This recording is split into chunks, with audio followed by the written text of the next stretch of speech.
live. Welcome back to another edition of Nonprofit Social Media Nerds. I am your host, Josh Hirsch, and with me, as always, the fabulous Julia Campbell. Hi, Julia.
Who are you publishing with? Who's the publisher?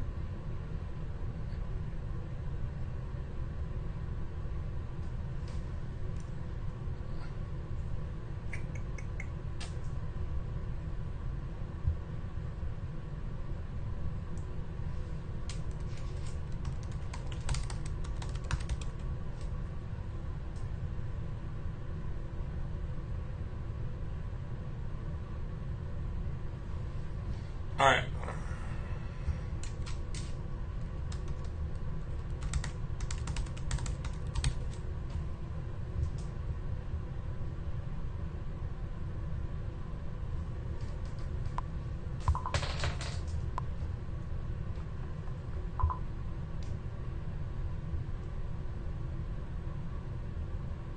To read that. Robots make terrible fundraisers. I love that. I don't know what mine is. All right, hold on a second. We're having some audio issues here, guys. We're trying to let's Can people hear us?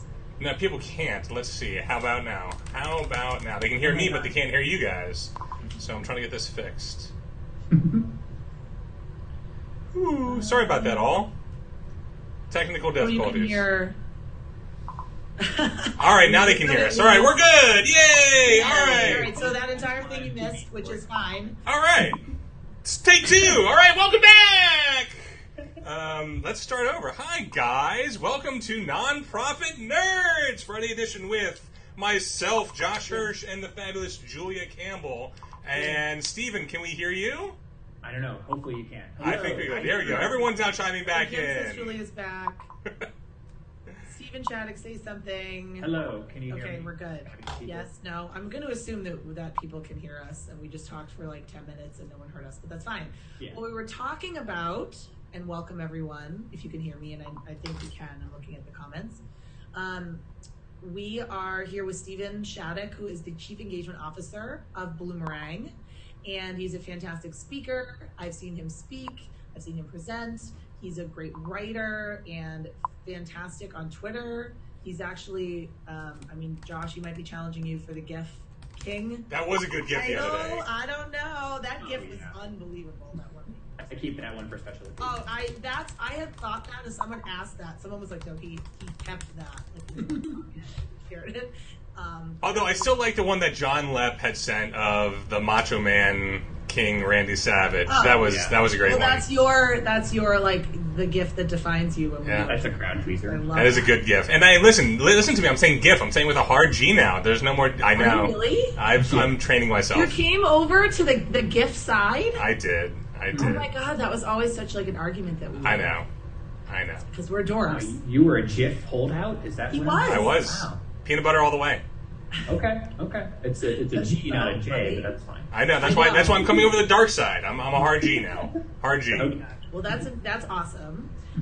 But Stephen is also going soon to be a published author. His book is coming out in the fall. He's publishing with Bold and Bright Media, which I'm also publishing with, which I'm very excited about, working with Ivy LaRoe Miller. And the book is called Robots Make Terrible Fundraisers, right? Can you tell us a little bit about it?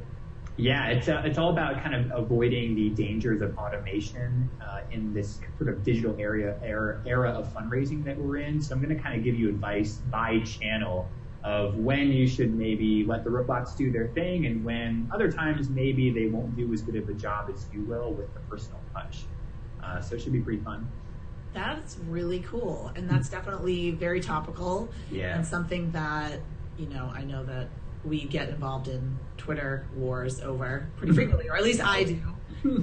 But also, I think that's really an interesting topic because, we talked a lot about that at AFP when we had the Crafting Change dinner with Neon One. Can you automate gratitude? So I think that's going to be exactly. Which Tim and Jonathan just did a live webinar the other day discussing just that about automating gratitude. They within Nonprofit Pro, I think they did that. So check out the replay. I love that. I wonder, when the book comes out, we'll have you back on, and then maybe we can have Tim, and maybe we could do like a debate. Or not a debate, but more like a... I think they'll agree. Yeah. I think we're all on the same page on it. Right. Yeah. Oh, that's so cool. Well, thanks for being here with us today.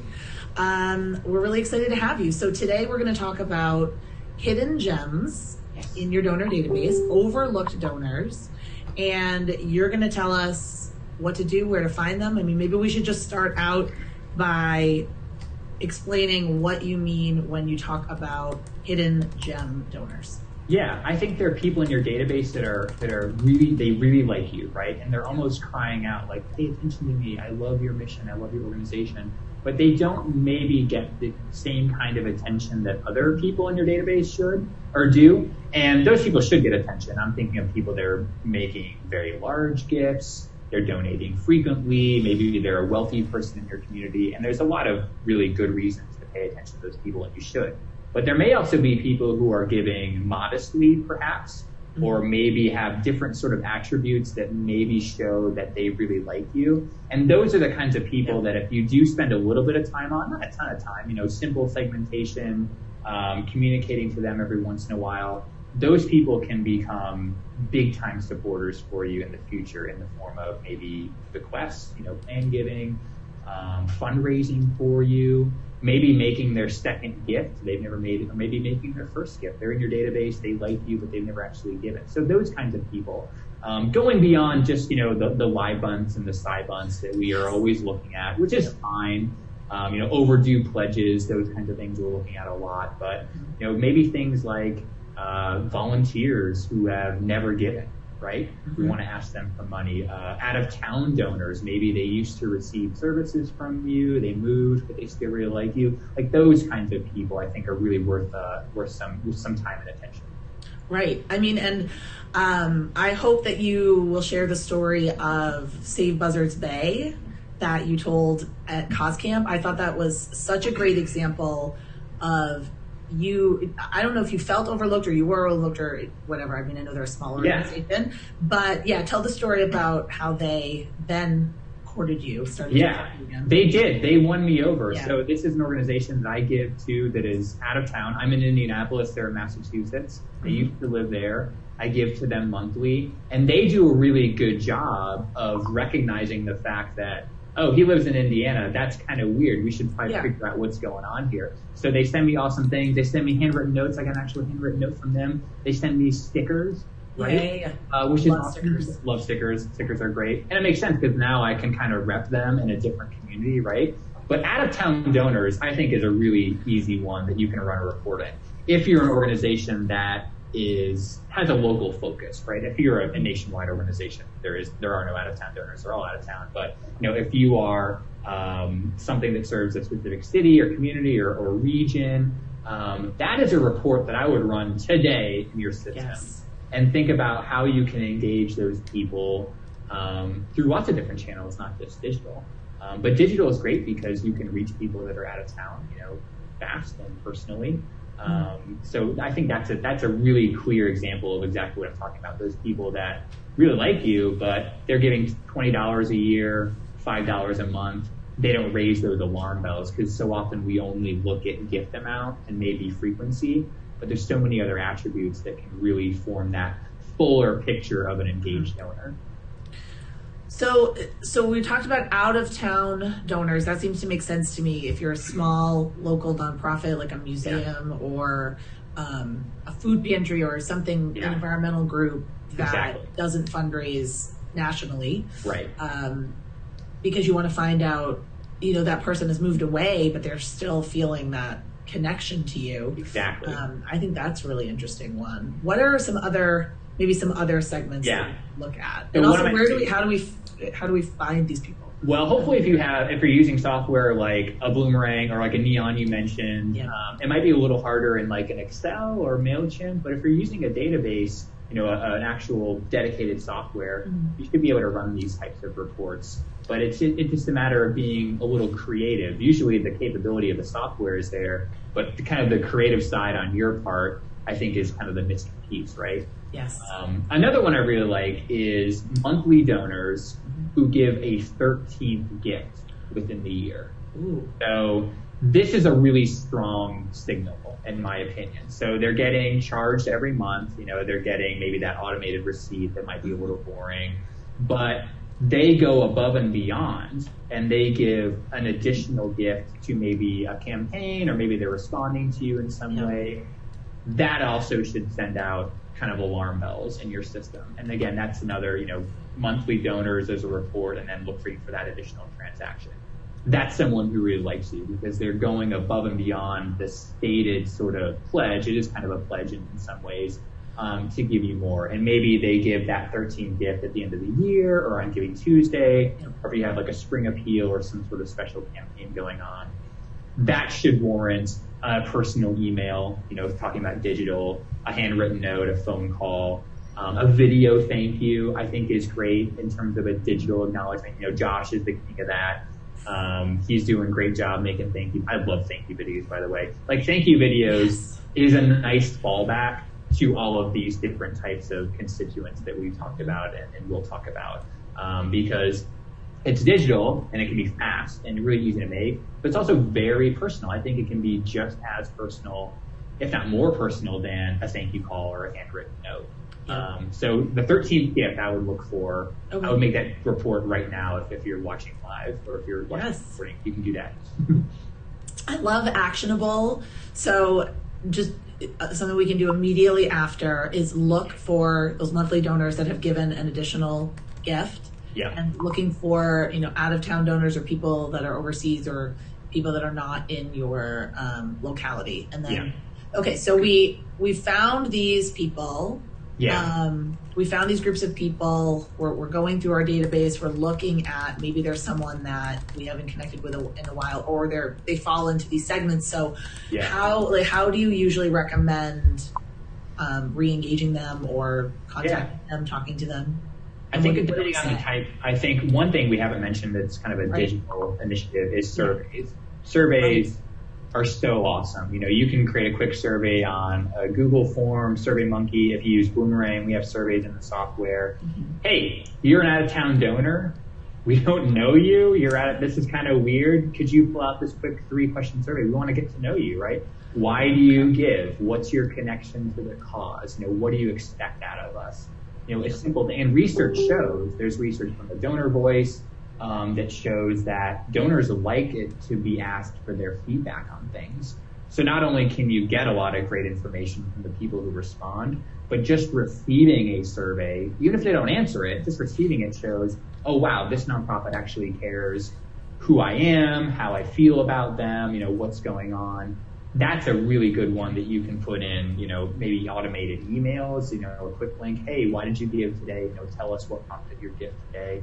And you can actually generate a lot of those types of information. I think the other thing is social media. Social media can be such a powerful gift acknowledgement channel that I think gets overlooked a lot. So in-kind gifts really lends itself to social media. If someone comes to your shelter and donates a ton of stuff. Maybe a kid comes over. This actually happened in Indianapolis. There's a shelter here in Indy that this like 5-year-old girl showed up and donated all of her stuffed animals, totally unprompted. And some genius on their communications team or whatever took a picture of this little girl and told the story on social media. And it was like the most successful social media post they ever did of all time, because people like to see philanthropy put on display. It makes people feel good, right? It's a great story, first of all. You're also thanking the donor in the process. But the other beauty to social media is it sort of generates like a fear of missing out, like this FOMO. And what happened in the comments of this post is a lot of people were saying, oh, I'd love to donate. Like, I've got some stuff I could donate. Where do I drop it off? How do I donate myself? And it was actually too much. Like, they got inundated with like too many in-kind gifts. Right. But thanking a donor was the most successful in-kind appeal they've ever done, right? Versus going into your MailChimp and sending out this boring email to all of your people, like, we could use some in-kind gifts, like, we're low on diapers, blah, blah. But if you instead show donors donating diapers, that fear of missing out sort of crystallizes in non-donors' minds, like, oh, yeah, I could do that. And if I'm out shopping, like if I'm in Target with my phone and I see that post, yeah, let me grab some diapers and put them in the cart. So I think, showing donors doing acts of philanthropy through social media is great. So that opens the door to volunteers. So acknowledging volunteers on social media through photos and video, like, hey, this group came by, they're really awesome, we want to thank them. In-kind donors is another one on my list. Those are people that really like you, and they're doing things, even if it's not a monetary donation, they're still doing things, they should be acknowledged, and it will generate more activity because you're putting it on display. Right. I think the important thing to remember, though, is so we've identified these separate groups that we know that we want to talk to. We have our out-of-town donors, we have our 13th month donors, but it's what we're talking to them about, how we're communicating them. That's the key. We cannot just blanket everyone with the same statement. So we need to think about, how are they coming into our organization? What is their channel that they're giving to? How are we acknowledging them? And then what are those updates that we're giving them throughout the year? You almost need to have a completely separate communications plan for the different donors. And in general, you need to be having separate segmented communication strategies. Yeah. And I think the segmentation too often is based on gift amount, which there are good reasons to do that, don't get me wrong. But if we create these thresholds, like donors under $100, well, let's say we get 5 donations and they're all $20, and we lump everyone into that segment. That could be a really dangerous segment, because those 5 donors could be very, very different types of donors, even though they gave the same gift amount, maybe even through the same channel. But one might have been a peer-to-peer donor who was just supporting Josh doing the pay or whatever, and not that they actually like the organization. One might be someone whose grandmother just, died of the disease that you're trying to fight. That person should be communicated to very differently. And that's where the surveys come in, because you can kind of extract that information. Another might be a memorial gift. Again, not a lot of connection to the cause as much as that other person. So it's a little dangerous to just rely on, a couple of signals, channel and gift amount. You really need to look deeper into what this donor is actually motivated by. Because when you segment by motivation, that's when really cool things start to happen, and you can put out some really tailored content. And that's it. And what you just hit on there is really important, because I am running a Facebook birthday fundraiser right now. My birthday is in 2 weeks, and I kind of wanted to test it out, because it's something that we've been pushing with Komen. But I set an initial goal of $200, and within an hour, y'all blew it away, which was amazing. And now we're up to I think $775, which means you're able to fund mammograms for 8 women and men who don't have to worry about where they're getting those dollars to pay for this life-saving treatment, which is phenomenal. So now I have these great new donors. Some may have given before. They're either giving because of the cause or giving because of me. They're giving because, like you said, the FOMO, you're able to see others giving out. I think a really good example of that was Julie Seymour Edwards with the Gainesville, or the North Georgia Humane Society. I don't know. Yeah, she's the queen. She is the queen. So she ran a Facebook fundraiser for a birthday for one of their dogs, and I kept seeing all these people giving, and it's a lot of people in our circle. And whether they know Julie or not, I think it's that FOMO act. Whether you're giving $5 or you're giving $500, it's Facebook fundraisers have really added into this. So now you take these new donors, and the way I'm going to communicate to you, you might be getting some of the general Komen messaging, but I need to be saying, hey, thanks for supporting my Facebook birthday fundraiser. I'm going to update you throughout the year in a separate way.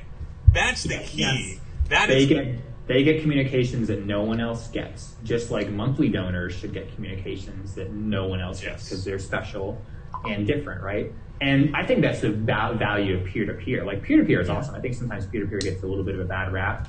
But where I would caution people is, and I see this in like Facebook groups a lot, where people are frustrated because sometimes that software doesn't give them the individual donor information. And I say... Yes, I was going to ask you about that. Yeah.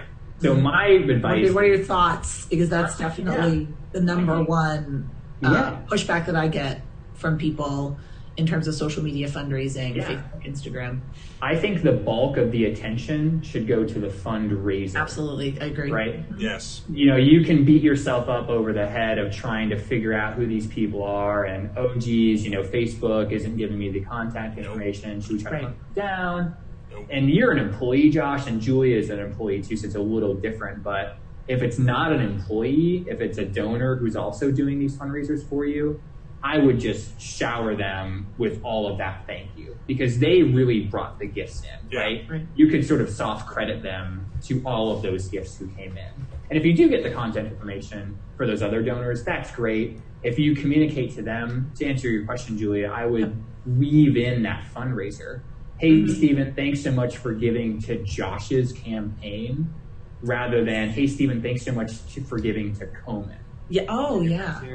Weave in Josh. By the way, you may not have realized, but Josh was raising money for us.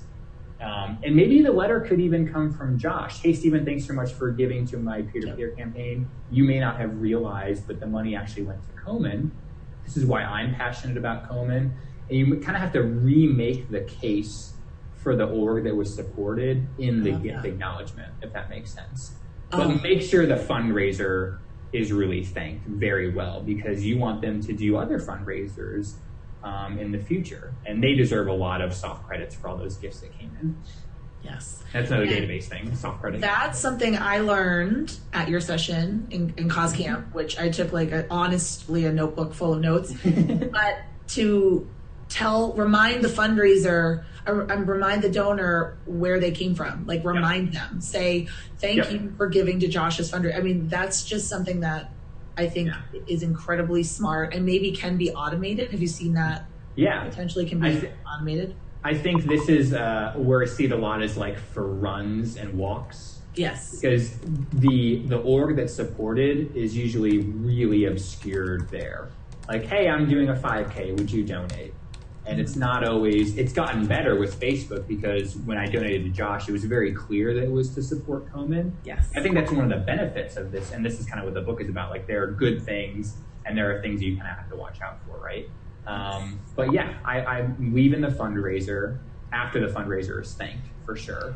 But don't swoop in like they're your best friend, right? I love Komen, but that's not a passionate cause for me. Does that make sense? I love Josh. I want to support Josh, and Komen's great. But for Komen to maybe continue to really solicit me in the future, you might want to think twice about that, going forward. But that's not to say I should be thanked or anything.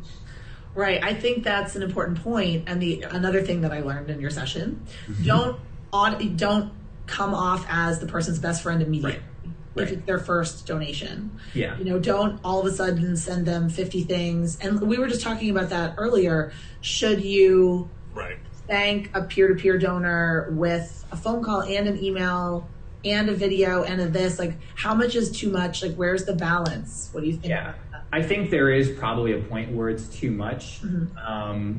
We talked about this before. I think that sometimes digital is conflated with impersonal. Yes. So if we think digitally, it's almost like there's this idea that we need to overcome that with an analog thank you to come across as personal. And then what happens is suddenly they're getting like 4 acknowledgments, and it's like, whoa, I like you, but it's like, this is a little too much. So if you do a personal email with a link to a video where it's you on camera saying, and Josh does this, it's awesome. Hey Stephen, thanks so much for giving my campaign. That was so awesome of you. We're gonna do great things with your gift. That can probably replace a handwritten note, right? I think. Now, a crappy PayPal email that is automated. A receipt. A receipt. That does not replace. That's an example of a digital piece that does not scratch that personal kind of checkbox, right?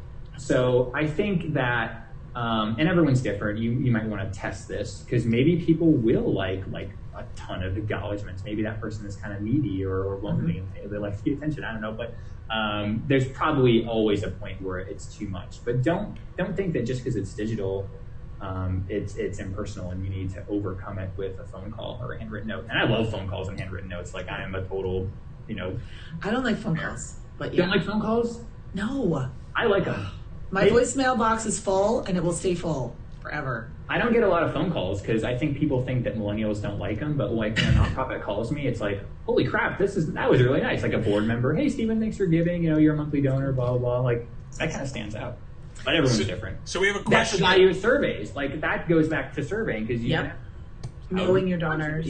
Are we thanking you well enough? Are we going overboard? And you kind of have to be careful when you ask how people want to be thanked, because sometimes they will self-select into the least obtrusive channel, and those channels that they don't choose are really effective. So you kind of have to be careful a little bit with that. But there's still a lot of power to actually asking people rather than wondering, are we doing too much? Is this, not enough? Ask people. So we have a question from our friend Jim. He wants to know, is it incumbent on the peer-to-peer fundraiser to remind donors about the charity in their thank you messages? And I don't think it's, I don't know that it's incumbent. I think that in the process of the nonprofit encouraging fundraisers to fundraise, they could add that in the toolkit. So giving that fundraiser maybe a couple of bullet points of, hey, this is what we've seen be successful, because we want you to be successful, Josh. Here's a couple of things that we've seen. Empower those people in the same way that you would empower a volunteer or an employee or a board member. You wouldn't ask someone to write a blog post for you and not give them any sort of direction, right? So give them a little bit of direction, some use cases or some I don't like best practices, but that's kind of what it is in this case. I think that you can do a lot to help that fundraiser along. Absolutely. Yeah, creating a toolkit, creating templates, showing examples, not overwhelming them with a ton of stuff, but just really pulling out the essentials. It's almost like what you would do if someone was running a race or a marathon and was raising money for you. You'd probably give them a one sheet of like top 10 tips. But that's really great. All right. Well, we're almost at 12:30. If anyone has questions. Why so fast? Well, if anyone has questions, we'd be happy to answer them. Another point, one thing that I wanted to ask you, you're talking about how digital, often people conflate it or think that it means impersonal, which I think is such an important misconception and such an important point. I know that people have come up to me and they've come up to Josh and they've said, we feel like we know you just from Facebook Live or videos that I do, or just even webinars, like hearing me on a webinar. I don't think that everyone should rush to assume that just because it's digital, it's impersonal. I've received some lovely thank you emails. I've received thank you text messages. Yep. That's fine. Maybe talk about that. Yeah, absolutely. Yeah. So I think that's an important point. So what would be maybe like your 2 or 3 top tips for really, increasing donor retention using all of these great tools we have at our disposal? We might have covered them, but just to put a bow on it. There's one thing we haven't, talking about donor retention, the lowest donor retention rates are first-time donors. Oh, yeah. So I think that's a segment. That's not really a hidden gem, although that it can be. It's neglected. It can be, right. That's a report. New donors this week, or new donors this month, or even if you have a high gift volume, new donors today, you could create that report right now. those people, you special attention, because I think the first-time donor retention rate is like 38%. Or no, it's 32%. I just saw 22%. Yeah, it's usually between 20 and 30 depending on the research year. Yeah. Which is stupid low. It's less than a third of donors give a second gift. Wow. It's because, like Josh said, the segmentation, they just get lumped into whatever mass communication. Like if I gave today at the end of May, and it's like, oh, June 1st, our spring appeal is going out. Yeah, I'm going to get a spring appeal before I might even get that thank you. Don't ask. It sucks. So they should be on their own little trajectory. But to answer your question, a personal email I think is fine. Hey, Stephen, thanks so much for donating. Yep. We noticed it was your first gift. Thanks so much for joining the family. Like, we can't wait to tell you about all the great things your gift is going to do. By the way, we'd love to get to know you. Would you mind filling out this quick survey? What's your connection to the cause? Surveys and tour invitations for first-time donors, so powerful, because you don't know them. They may not know you very well, honestly, which I think is why the tour is awesome. Well, so if you're at a school or an animal shelter, come and see us, and they're going to fall in love with you. So what if you aren't a physical location that you can't tour? That's hard. What I've seen a lot suggested, and I've never done this personally, so don't take my word for it necessarily, is maybe creating a special kind of event, like a get to know you kind of event for new donors. Oh, that's a cool idea. Yeah, it's like a porch party, or hey, we're gonna go get beers at this brewery, and we just want to tell you more about the organization. You're kind of new to the family, that kind of thing. So you could create maybe a little mini event that's offsite, and rather than them coming to your office, which might be kind of boring if it's just cubicles and conference rooms. But another thing to do is, rather than having groups, is I think you can overcome that a lot by that personal touch. A phone call, a handwritten note, a video, email. Hey, Stephen, thanks so much for giving. Donate to Josh and just see what he does with the videos. I think it's really good. But first-time donors, I would concentrate on those people. If you care about donor retention, if you can get that second gift, the retention rates go to like the 60th percentile. So it really is that gap between the first and second gift that is the most dangerous time.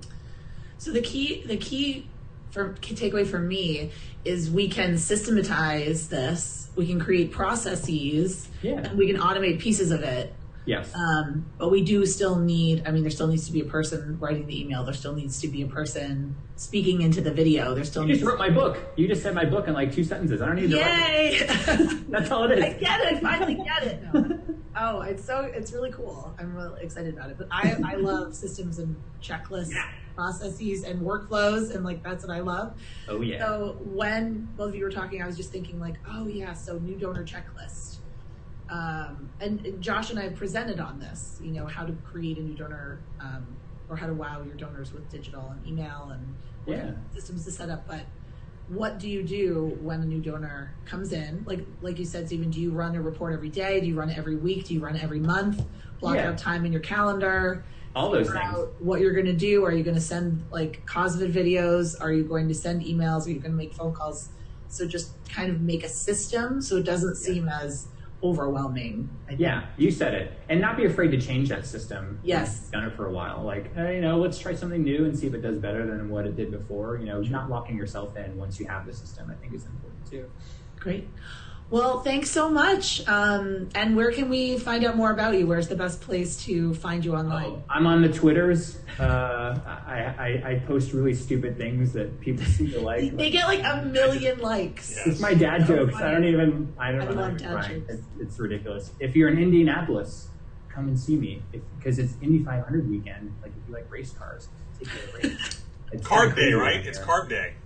It's carb day, yeah. I really thought when he said carb day, he meant pasta. He doesn't eat carbs all week, and this is his day to eat carbs. Yeah, and I'm a transplant, so I thought that too. So don't feel bad. But it's actually kind of no one's in the office. Bloomerang office is basically empty except for the support team. It's like a national holiday. It's like the Boston Marathon here. Yeah, everyone's there. They're just drinking terrible beer and watching race cars.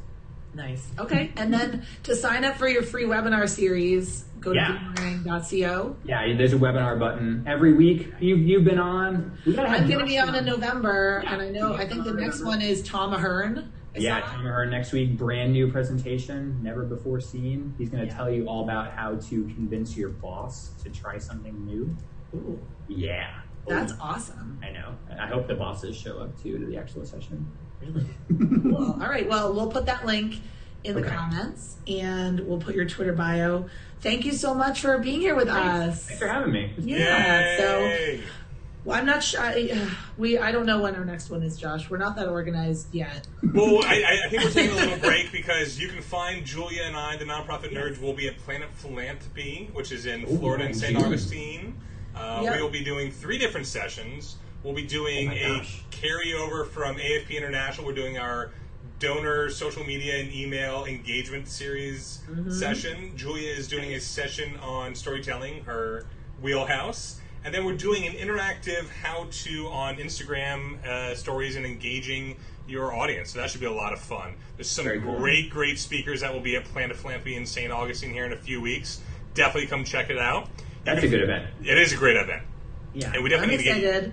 I want to add one thing. I'm speaking at the Classy Collaborative in Boston. So if you are headed up here, if anyone's headed up here this way, then come see me. And I'm going to be doing a session on visual market or visual storytelling. So That's true. You don't even have to travel to. It's right in your backyard. For yes. Great. Thank goodness. Never on the East Coast. I don't know why, or at least Northeast. But I know it's true. And if you, all right, well, thank you so much, Stephen. Absolutely. Sure. And if you want to check out more of what Julie and I talk about and share, go to nonprofitsocialmedianerds.com. That'll take you to this great Facebook group that we have is really engaging. We're up to about 5,700 people in the group, and it's just been growing exponentially. And we hope to see you in there soon. Yeah. Cool. Bye. Thanks, Bye. everybody.